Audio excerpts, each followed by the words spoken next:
Buenos días a todos los que están aquí en el templo, también a los que están vía internet, vía Zoom. Llegó el tiempo ahora en nuestra celebración dominical de abrir la Biblia, la palabra de Dios.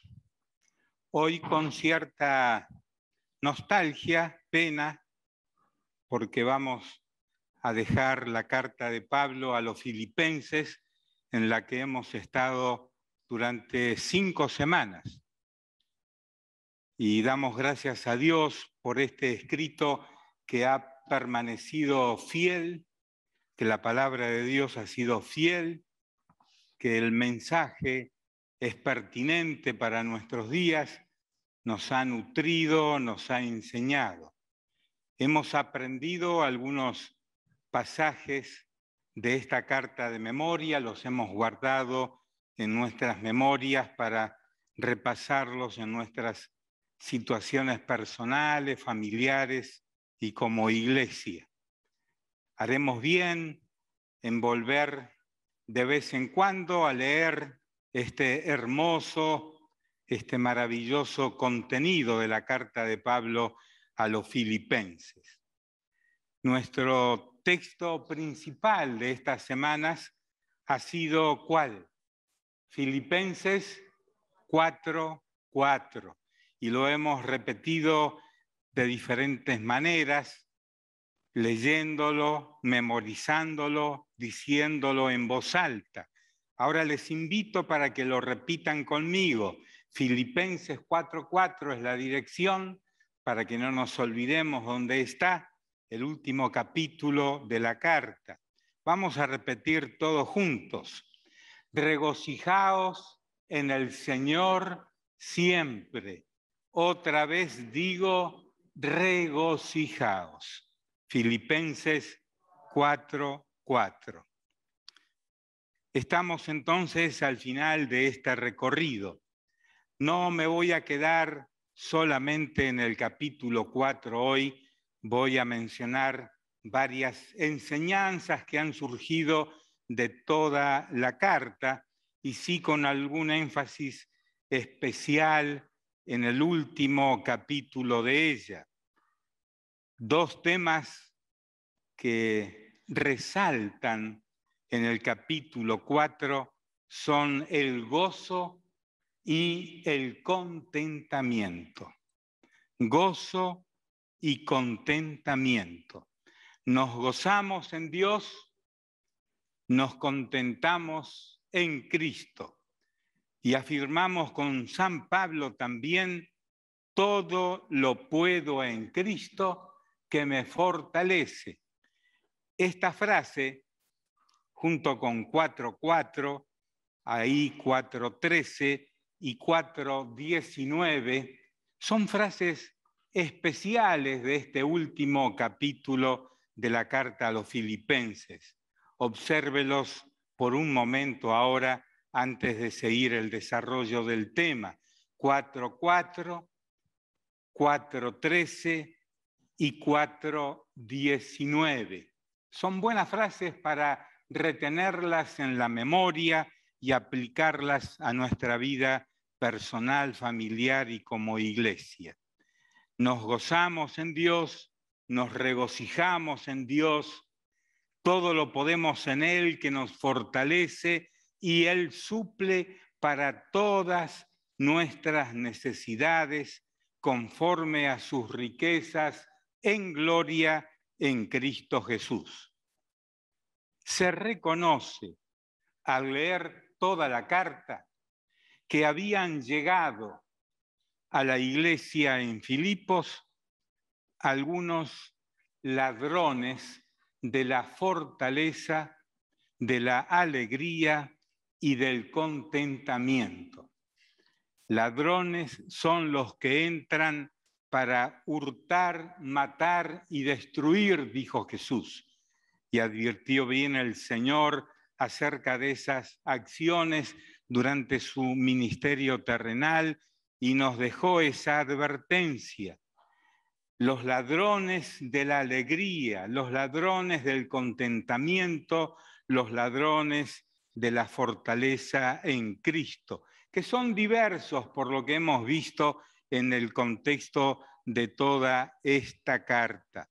Esos ladrones vienen a veces y se instalan demasiado tiempo en nuestras vidas, aún en nuestras familias, para quitarnos el gozo de vivir confiando en Dios. Y Pablo por eso le propone a la iglesia en Filipos, y siendo palabra eterna de Dios, nos lo propone a nosotros en este siglo donde estamos viviendo, a través de valores que confirman que podemos ser vencedores y portadores de la paz de Dios, como dice el verso 9. Todo lo que incluyen los versos 8 y 9 debe estar llenando nuestra mente, nuestro corazón diariamente para ser fortalecidos y ser confiados, ser personas confiadas en Dios. Les propongo hoy, al cerrar estas reflexiones, 7 acciones para conservar un estilo de vida gozosa, feliz, contentada en Dios. En primer lugar, día tras día, someta su mente a lo que es positivo. Versos 8 y 9 del capítulo 4, y usted los tiene presentes. Hoy, al levantarnos, y mañana también, y día tras día, pensemos en estas actitudes que van a ayudarnos a desalojar de nuestras vidas temporal, ocasionalmente, a quienes desean apartarnos del camino del Señor. No me refiero solo a personas, sino a las conductas de la vida sin Dios, las amarguras, las tristezas, todo lo que sabemos como seres humanos experimentamos al ver cómo está el mundo, al escuchar las noticias, al ver conductas extrañas en personas, en acciones injustas, a través de los estilos de gobiernos del mundo, todo eso que viene para molestar y quitar nuestra tranquilidad, nuestra paz, la paz que viene de Dios. Debemos de aprender a pensar de esta manera, nos enseña la palabra del Señor. Así que al levantarnos y al acostarnos día tras día, propongamos pensar de esta manera y actuar de esta manera, día tras día. En segundo lugar, día tras día decida estar firme en el Señor. Es posible que en algún momento desfallezcamos, se aflojen nuestras rodillas, temblemos ante el mal, lleguen hasta nuestras vidas noticias, pensamientos, actitudes de otros que puedan perjudicarnos. Así que el llamado de la carta de Pablo a los filipenses, a una iglesia perseguida en ese momento por causa de la fe, hermanos amados, les dice en el 4:1, gozo y corona mía, estad así firmes en el Señor. Tomen esa decisión de estar firmes, pues si me he resbalado, si he tropezado, si por alguna razón caí, levántese otra vez y esté firme en el Señor. Observe usted la preposición del verso número 1 del capítulo 4, en el Señor. Una postura, situado dentro de Cristo. Me puedo apoyar en algunas circunstancias de la vida, en mis propios conocimientos, en los logros que he hecho en la vida, en lo que tengo, en lo que he trabajado, en la familia, en el país donde vive, me puedo apoyar en algún momento y circunstancialmente lo podemos hacer, pero la mayor firmeza no es la terrenal, sino la que está en el Señor. Así que tomar la decisión día tras día de estar firme en el Señor, aunque todo lo demás trastabille, se caiga, se deshaga, se desmorone, estar firmes en el Señor. En tercer lugar, día tras día, ore con gozo por todos. La oración ocupa en la carta de Pablo un lugar de mucha trascendencia. De hecho, inicia su carta a esa iglesia dando gracias a Dios siempre que me acuerdo de vosotros, siempre en todas mis oraciones, versos 3 y 4 del capítulo 1.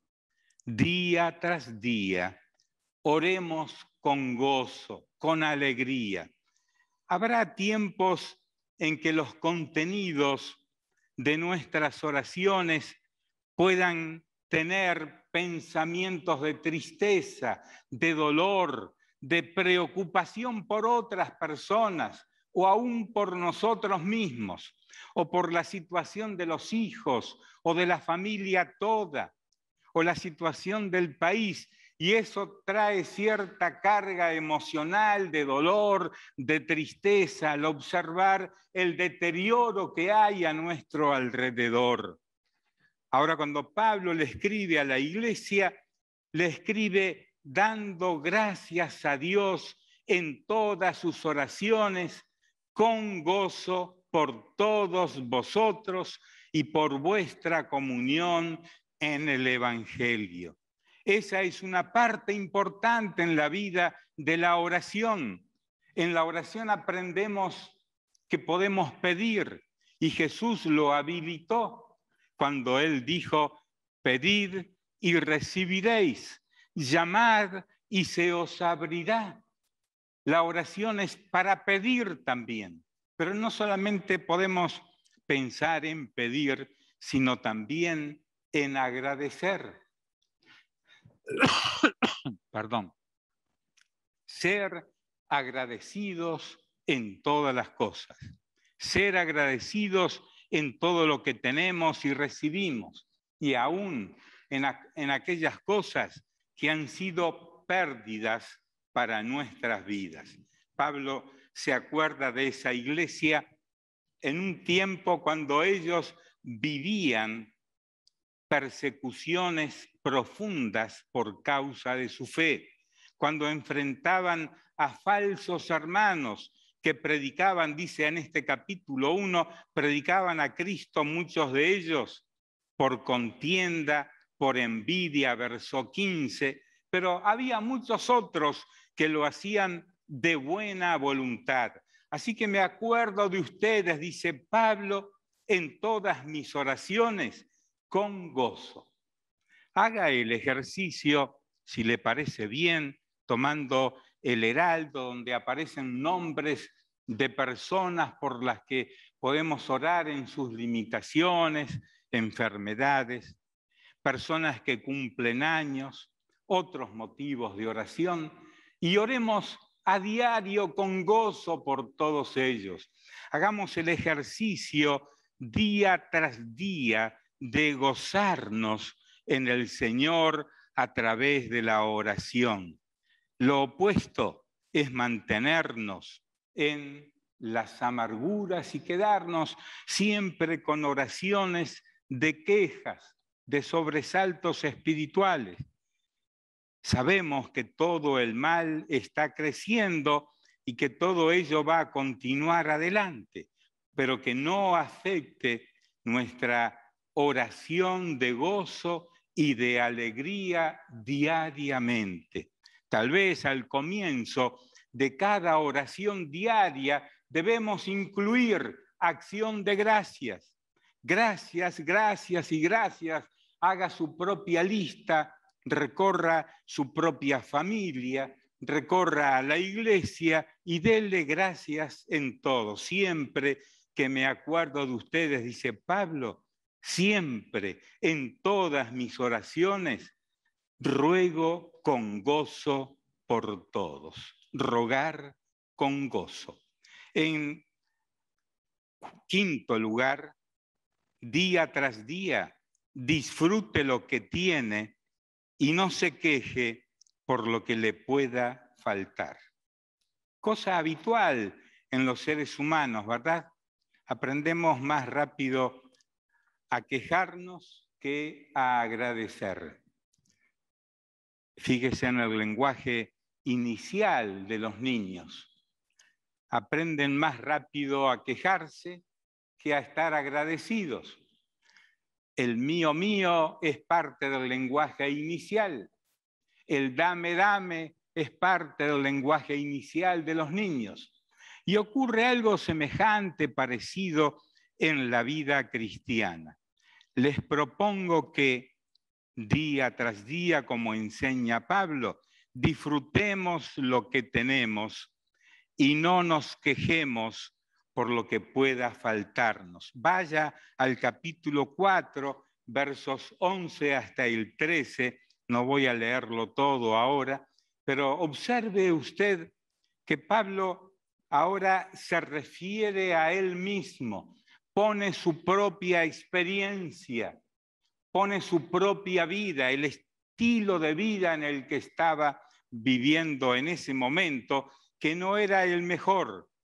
Estaba preso, estaba a pronto de ser juzgado por el emperador, no sabía exactamente cuál sería el resultado, luego lo sabemos, sabemos que tuvo un tiempo de liberación, pero pocos meses después lo volvieron a poner preso y esa vez para matarlo.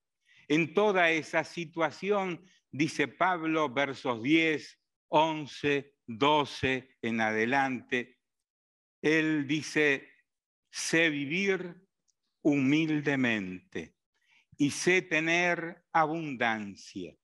En todo y por todo estoy enseñado, así para estar saciado como para tener hambre, así para tener abundancia como para padecer necesidad. Se aprenden estas cosas, ¿verdad? Dice Pablo 2 veces, sé tener y aprendí estas cosas. Estoy enseñado. Y doy gracias a Dios, diría Pablo, por el hambre y doy gracias a Dios por la abundancia. Había llegado Epafrodito con un buen bolso, supongo yo, de alimentos. Tengo de todo, dice Pablo en este mismo pasaje. Tiempo atrás le faltaba todo eso, pero Epafrodito me trajo estas cosas que ustedes enviaron. Ninguna iglesia se acordó, dice Pablo en el 15, de lo que ustedes han hecho. Solo ustedes, verso 15. Así que en ese momento Pablo tenía su alacena bien completa, pero hubo un tiempo que él dice que no tenía esas cosas, que tenía padecimiento por la ausencia de esos bienes. Tuvo abundancia y tuvo padecimiento en la necesidad, pero en todo y por todo estoy enseñado. Algunas cosas en la vida no se aprenden de otra manera, ¿verdad? Hay que enfrentarlas. Algunas cosas relacionadas con la escasez se aprenden. Y yo creo que la mayoría de nosotros, los que estamos aquí hoy en el templo, si no todos, y los que están en su casa por el Zoom o donde se encuentren, habrán padecido lo que Pablo llama necesidad. También usa el término hambre. Aprendí a tener hambre. Difícilmente un niño que tiene hambre se contenta. Cuando tienen hambre los bebés comienzan a berrear y bastante fuerte a veces si la mamá demora en acercarles su alimento. Los cristianos, dice Pablo, aprendemos a aguantarnos, a soportar cuando no hay, cuando hay escasez. Y tal vez usted ahora, como yo lo hago, ahora mismo también, podemos recordar ciertos episodios en la vida cuando no había todo lo que hoy tenemos, cuando teníamos poco o tal vez no teníamos nada, cuando no había dinero en el bolsillo, cuando la alacena estaba vacía, cuando no sabíamos qué comeremos o qué vestiremos hoy o mañana. Entonces, ante esa propuesta están las reacciones humanas ante la necesidad y las reacciones cristianas ante la necesidad. Por eso es que incluye la frase del verso 13. En la abundancia y en la necesidad, todo lo puedo en Cristo que me fortalece. Frente a lo que no tengo, Cristo me fortalece. Y aún en la abundancia me fortalece, porque en la abundancia podemos caer en olvidarnos de Dios. Cuando lo tenemos todo, cuando alcanza, cuando no hace falta pedirle a nadie, cuando hay la comida en el plato todos los días o la ropa adecuada para vestir todos los días, podríamos olvidarnos de Dios. Y la propuesta que nos hace la palabra del Señor a los cristianos es vivir siempre contentos. Verso 11. He aprendido a contentarme, cualquiera que sea mi situación. Cualquiera. La abundancia o la escasez. En todo y por todo estoy enseñado. Así que día tras día sometemos nuestras cosas materiales ausentes, escasas o presentes, las sometemos a este principio. El principio es, he aprendido a contentarme cualquiera que sea mi situación. No es fácil hacerlo en tiempos de escasez. No se olvide de esta parte importante de la carta, día tras día, 4, 11 hasta el 13. En este pensamiento de contentamiento entra un aspecto que es importante para la vida cristiana. Uno de los pecados más atroces, tal vez, que enfrentamos los seres humanos es la codicia. ¿La conoce? A la señorita o señora codicia.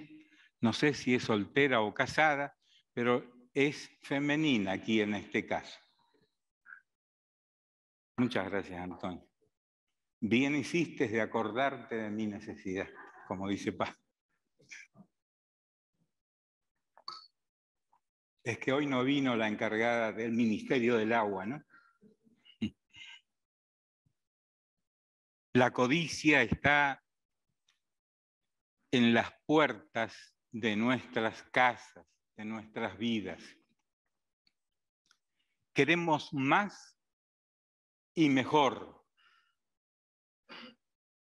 El tema es, ¿qué es lo que hacemos para tener más y mejor? ¿Cómo adquirimos lo que nos parece que es mejor? Los viajes que quisiéramos hacer a esos lugares soñados que nos presentan las publicidades, las ropas de la última moda,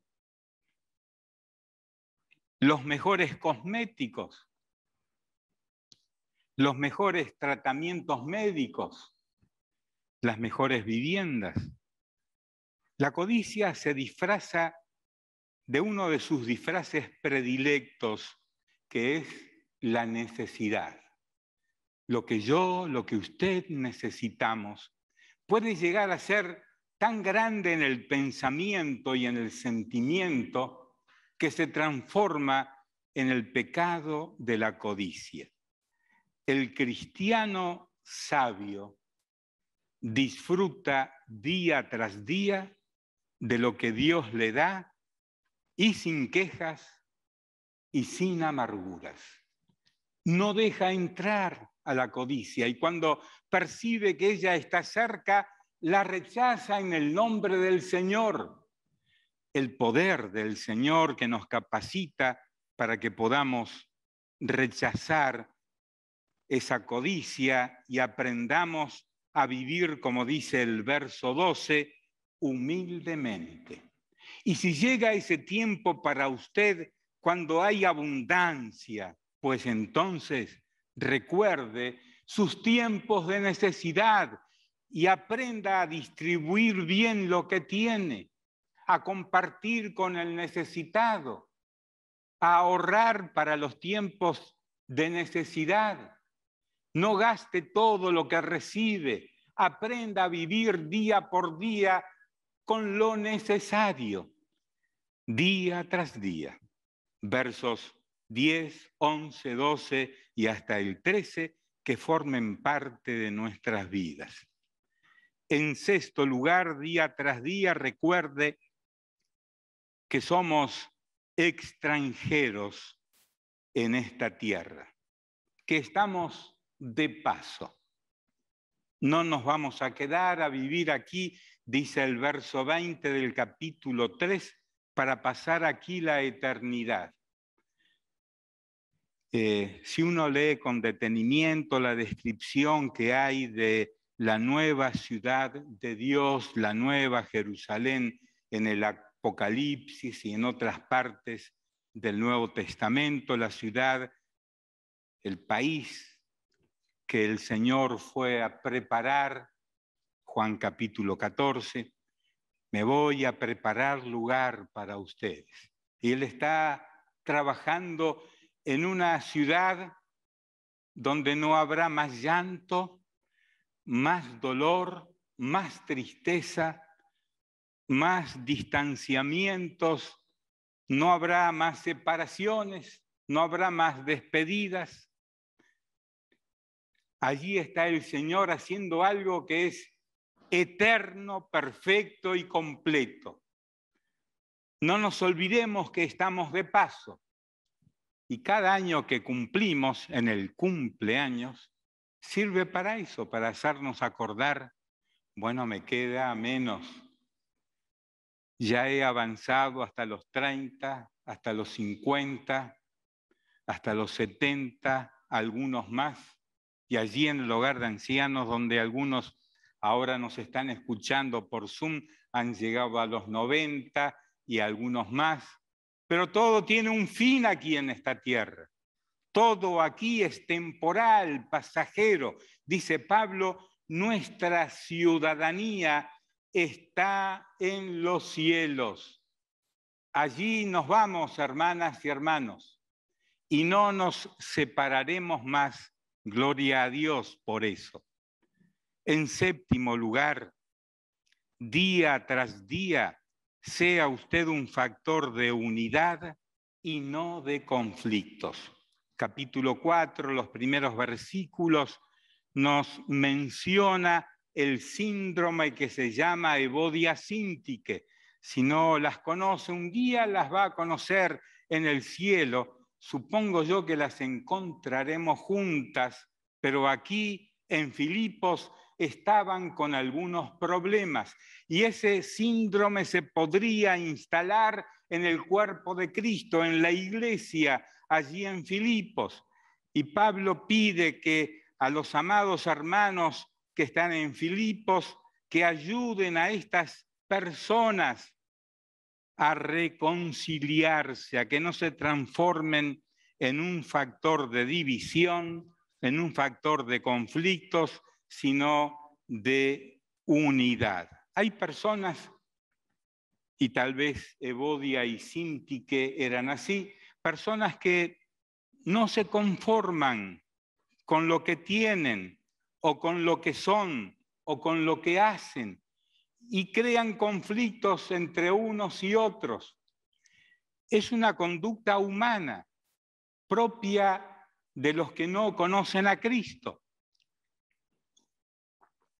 Ahora, los que conocemos a Cristo, comenzamos luego que nacemos de nuevo a luchar con esta condición humana, que es parte de nuestra naturaleza humana, que se ha ido afeando y alejando de Dios por causa del pecado. A medida que conocemos más del Señor, que vivimos más en el Señor, como dice la última frase, en el Señor 4.1, a medida que avanzamos en conocer más del poder de la resurrección de Cristo, de la participación de sus padecimientos, entonces este síndrome Evodia Síntique se va alejando de nuestras vidas y tendemos a la unidad y no a ser fuente de conflictos. Pablo dice, ser del mismo sentir en el Señor. Quien viva así, tenga la certeza que su nombre, dice Pablo en el final del verso 3, está escrito en el libro de la vida.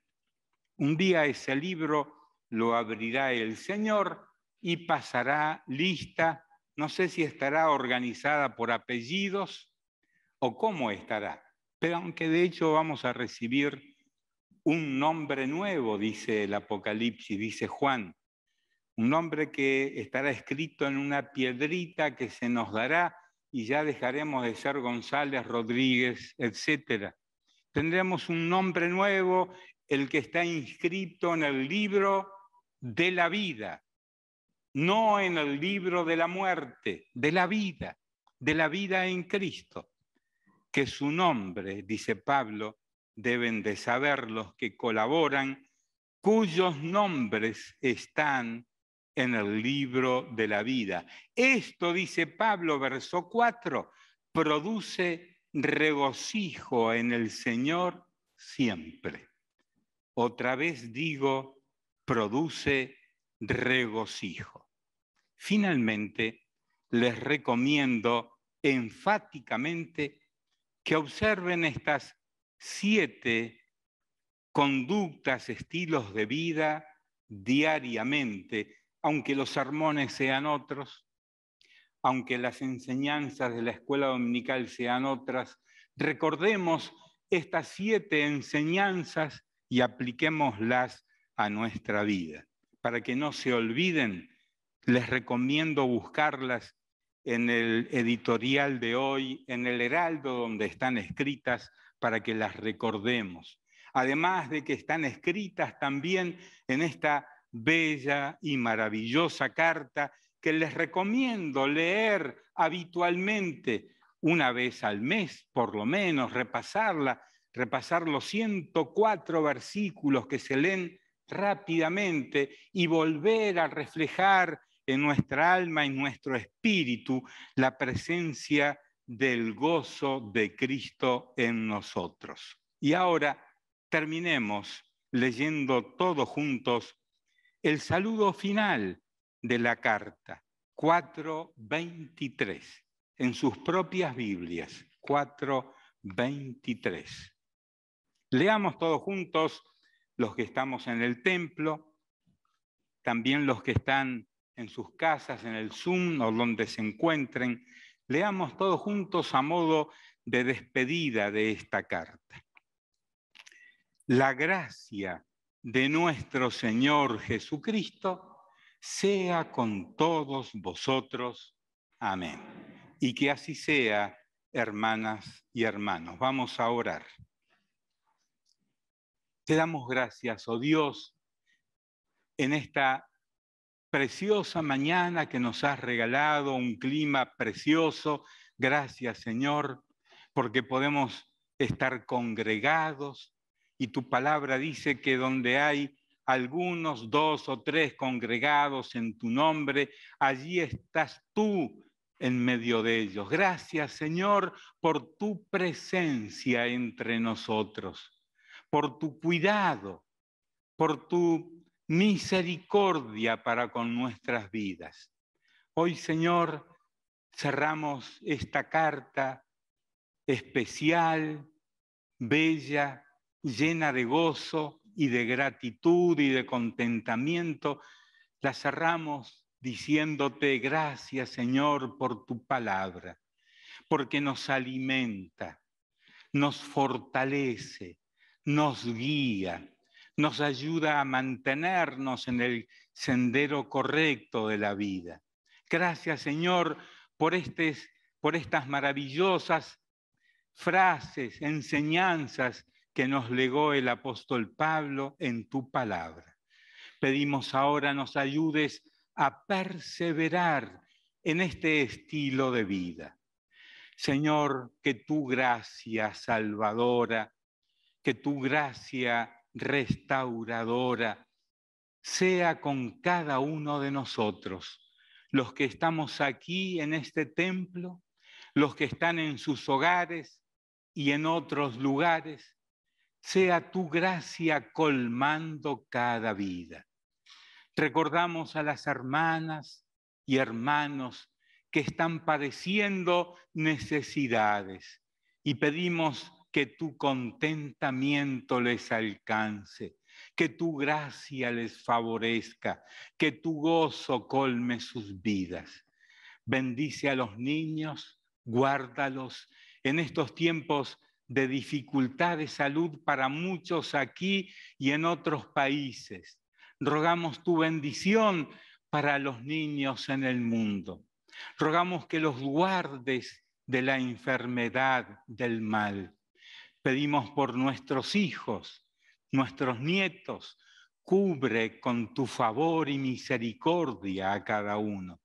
Y ahora, Señor, bendice cada vida con toda bendición material, pero sobre todo tu bendición espiritual. Nos encomendamos a ti, en el nombre que es sobre todo nombre. Y digamos todos juntos, en el nombre de Jesús. Amén. Amén.